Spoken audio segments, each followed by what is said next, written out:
The Lord be with you. And also with you. A reading from the Holy Gospel according to John. Lord, Now a man was ill, Lazarus, from Bethany, the village of Mary and her sister Martha. Mary was the one who had anointed the Lord with perfumed oil and dried his feet with her hair. It was her brother Lazarus who was ill. So the sister sent word to Jesus saying, "Master, the one you love is ill." When Jesus heard this, he said, "This illness is not to end in death, but is for the glory of God, that the Son of God may be glorified through it." Now Jesus loved Martha and her sister and Lazarus. So when he heard that he was ill, he remained for 2 days in the place where he was. Then after this he said to his disciples, "Let's go back to Judea." The disciples said to him, "Rabbi, the Jews were just trying to stone you, and you want to go back there?" Jesus answered, "Are there not 12 hours in a day? If one walks during the day, he does not stumble, because he sees the light of this world. But if one walks at night, he stumbles, because the light is not in him." He said this and then told them, "Our friend Lazarus is asleep, but I am going to awaken him." So the disciples said to him, "Master, if he's asleep, he will be saved." But Jesus was talking about his death, while they thought that he meant ordinary sleep. So then Jesus said to them clearly, "Lazarus has died, and I am glad for you that I was not there, that you may believe. Let us go to him." So Thomas, called Didymus, said to his fellow disciples, "Let us also go to die with him." When Jesus arrived, he found that Lazarus had already been in the tomb for 4 days. Now Bethany was near Jerusalem, only about 2 miles away. And many of the Jews had come to Martha and Mary to comfort them about their brother. When Martha heard that Jesus was coming, she went to meet him, but Mary sat at home. Martha said to Jesus, "Lord, if you had been here, my brother would not have died. But even now I know that whatever you ask of God, God will give you." Jesus said to her, "Your brother will rise." Martha said to him, "I know he will rise in the resurrection on the last day." Jesus told her, "I am the resurrection and the life. Whoever believes in me, even if he dies, will live, and whoever lives and believes in me will never die. Do you believe this?" She said to him, "Yes, Lord. I have come to believe that you are the Christ, the Son of God, the one who is coming into the world." When she had said this, she went and called her sister Mary secretly, saying, "The teacher is here and is asking for you." As soon as she heard this, she rose quickly and went to him. For Jesus had not yet come into the village, but was still where Martha had met him. So when the Jews who were with her in the house comforting her saw Mary get up quickly and go out, they followed her, presuming that she was going to the tomb to weep there. When Mary came to where Jesus was and saw him, she fell at his feet and said to him, "Lord, if you had been here, my brother would not have died." When Jesus saw her weeping, and the Jews who had come with her weeping, he became perturbed and deeply troubled and said, "Where have you laid him?" They said to him, "Sir, come and see." And Jesus wept. So the Jews said, "See how he loved him?" But some of them said, "Could not the one who opened the eyes of the blind man have done something so that this man would not have died?" So Jesus, perturbed again, came to the tomb. It was a cave, and a stone lay across it. Jesus said, "Take away the stone." Martha, the dead man's sister, said to him, "Lord, by now there will be a stench, for he has been dead for 4 days." Jesus said to her, "Did I not tell you that if you believe, you will see the glory of God?" So they took away the stone, and Jesus raised his eyes and said, "Father, I thank you for hearing me. I know that you always hear me, but because of the crowd here, I have said this, that they may believe that you sent me." And when he had said this, he cried out in a loud voice, "Lazarus, come out." The dead man came out, tied hand and foot with burial bands, and his face was wrapped in a cloth. So Jesus said to them, "Untie him and let him go free." Now many of the Jews who had come to Mary and seen what he had done began to believe in him. The Gospel of the Lord. Praise to you, Lord Jesus Christ.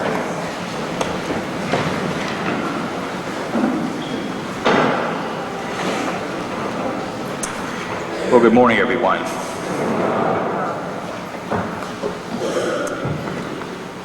I know we just finished the month of February, but every February for years now I've flashed back in my memory to probably the most shocking experience I ever had in my years as a Catholic priest.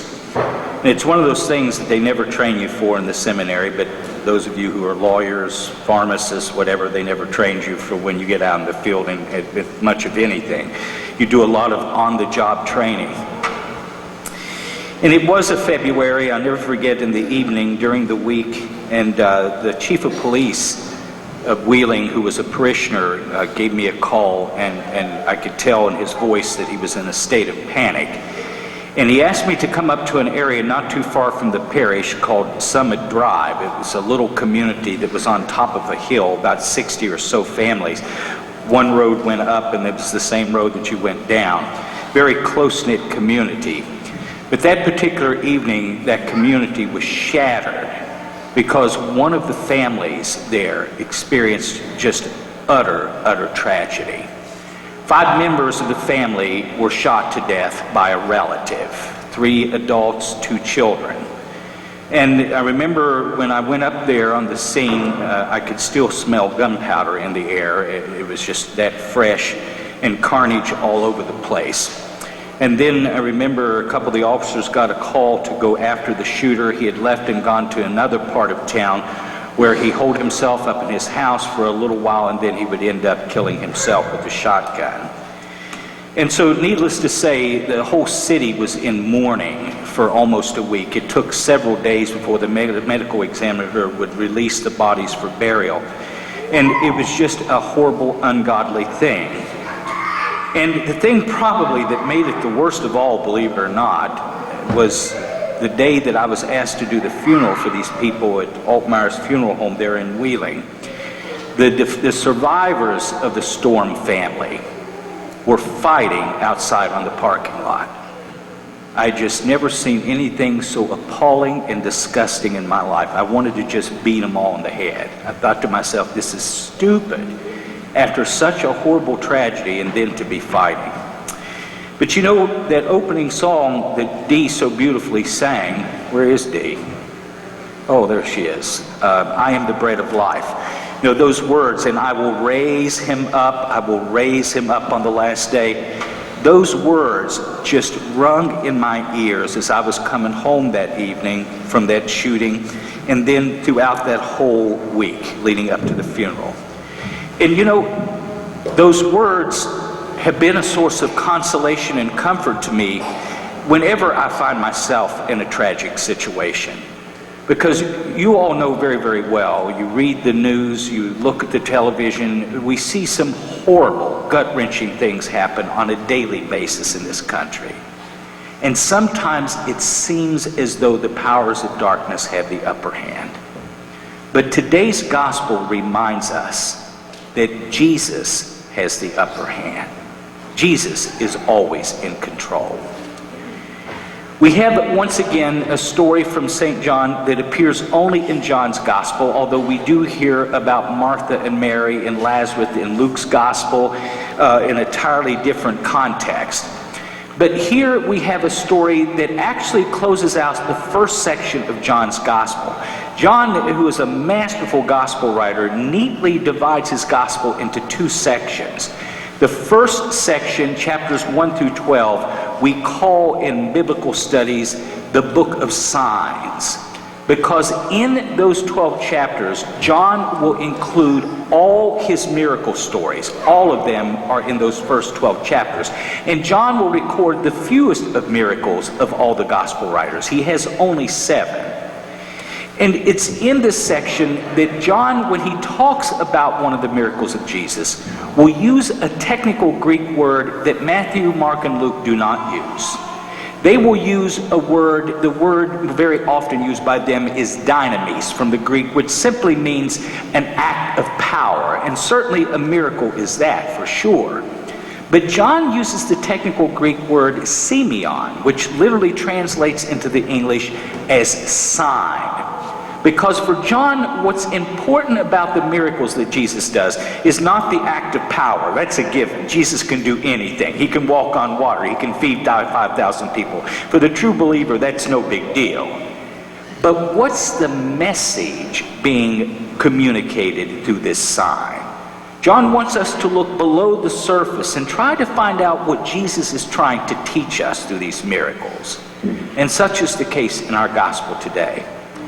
Well, we could go on and on about this particular passage because it is thick, it is rich.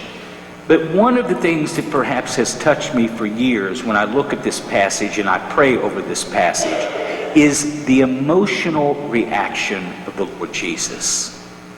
We know that he loves Lazarus dearly. John lets us know that right out, and his sisters Martha and Mary as well.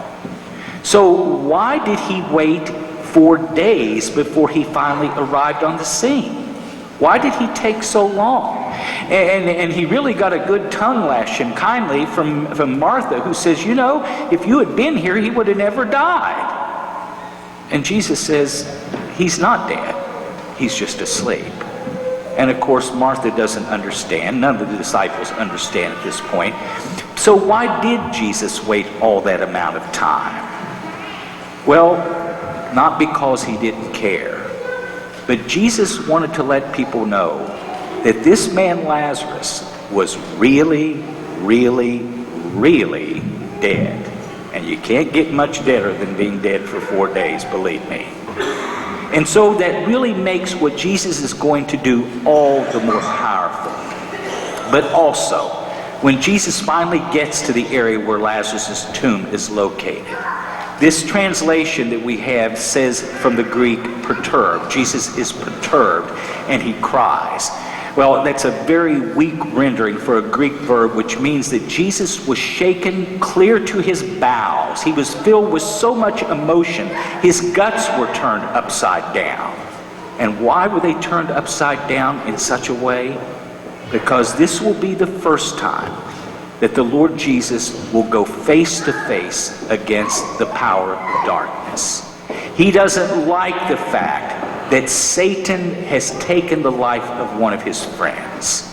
And so he's going to do something about it. And what he does is amazing. If you ever saw the movie by Franco Zeffirelli, Jesus of Nazareth, you know what I'm talking about, especially in this Lazarus scene, where Jesus calls out to the tomb, you know, Lazarus, come out. And there's a moment of silence. And then all of a sudden the sky lights up. And you see this mummy-looking thing crawl out. And Jesus then shouts to the top of his lungs, untie him and let him go free. What a powerful, powerful sign. So what's the sign behind here? What's the message? What's the meaning here? In this life, we're all going to die. Our lives will come to an end. There are a lot of things that we'll experience, however, before that happens in this life that will break our hearts, shake us up, make us incredibly sad, and pain us. But today's gospel reminds us that the worst that could happen to us in this life, whatever you could imagine as the worst, is no big deal for Jesus. Jesus can get us through it all because he is the resurrection and the life. What he did for Lazarus, he will do for all of us. So my brothers and sisters, this gospel is a powerful reminder to us in this life. Then when we are low in this life, we are never alone. Jesus is there for us, and he will always see us through.